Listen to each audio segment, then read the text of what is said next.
ነፃነት ወርቅነህ በነገራችን ላይ ህይወቱ ያለፈችው ቤት ውስጥ ነው። ሐኪም ቤት ሳይደርስ ነው የሚኖረው ከባለቤቱ እናት ጋር ነው። ባለፈ የርንበት ቤት ማለት ነው። አዎ። እና ጧት ላይ እንግዲህ ጁስ ከቁርስ ጋር ጁስ መጠጣት ፈልጋለሁ አለ። ጁስ ተሰጠው። ከዛ አስመለሰ። ሲያስመልስ እሳቸውም ተደናቅጠው ጓደኞቹን አስናቀ ጋር ጠሩ። አስናቀም እየመጣ ጠብታ አምቡላንስን ጠራ። ከዛ የጠብታ አምቡላንስ ሰዎች እንደዛ እንደው ያው ፈጣን ናቸው ሲባል እናውቃለን። በጣም ግን ያኔ በጣም በፍጥነት ነው የመጡት። እግዚአብሔር ይስጣቸው። እና ከዛ በመጡበት አጋጣሚ እዛው ኦክሲጅን ሊሰጡት ሞከሩ።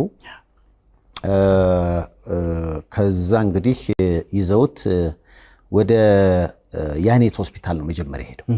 እዛው አያት አካባቢ ያለ ሆስፒታል ነውና እዛ ኮሪደር ላይ ዶክተሩ አይታው ህይወቱ አልፏል ብላለች። ከዛ ተመለሱ ወደ ቤት ተመለሱና እንግዲህ እኔ የደረስኩት ያኔ ነው። አስናቀ ደውሎልኝ ቤት ደረስኩኝ። የአምቡላንሱን ሾፌር ጠየቁት። ከዛ የሆነውን ነገር አሁን እንዲህ ነው እንግዲህ ለበርካታ ጊዜያት ሲያመው ስለነበረ ይህ ነገር ከዛ አንፃር የተከሰተ ይመስለኛል አለ። ስደርስ ግን ምን ነበር አልኩት። እኛም ስንደርስ ያው ቤተሰብ እንግዲህ እንዲያረጋግጥ ስለፈለግን ነው እንጂ ቦታው ላይ ስንደርስ ገና ህይወቱ አልፏል አለ። ስለዚህ በአምቡላንስ ወደ አይሲኤምሲ ሆስፒታል ነው እንዲሄድ የተደረገው። አይሲኤምሲ ሆስፒታል ስንሄድ ያው ባለቤቱና ልጆቹ ውጭ ሀገር ስላሉ የሞት አካል ማቆያ ፍሪጅ ያስፈልጋል እና እሱን ነግረናቸው ለዛ ነው ሄደው። በአጋጣሚ እዛ እሱን ጉዳይ እየተጨራረሰ ያለ በጓደኞቹ ነው እንግዲህ ወሬው ሲወጣ ሰዎች ወደ አይሲኤምሲ ሆስፒታል መምጣት ጀመሩ እና ያኔ ወሬው መውጣት ጀመረ።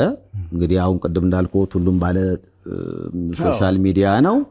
አሁን የሆስፒታሉ ዳይሬክተር ደወሉልኝ እና ሰዎች ነፃነትን እናንተ ናችሁ የገደላችሁት እያሉ ዌብሳይት ውስጥ ወይም ደግሞ ፌስቡክ ገጻችን ውስጥ እየገቡ በጣም እየሰደቡን ነው። እና አንደኛ ይሄ አይደለም መታወቅ ያለበት ነገር፣ ሰው መወቀስ ያለበት ባጠፋው ልክ ነው ብዬ አስባለሁ። ሳያጠፋ ግን መወቀሳ ማለት ስም ማጥፋትም ነው።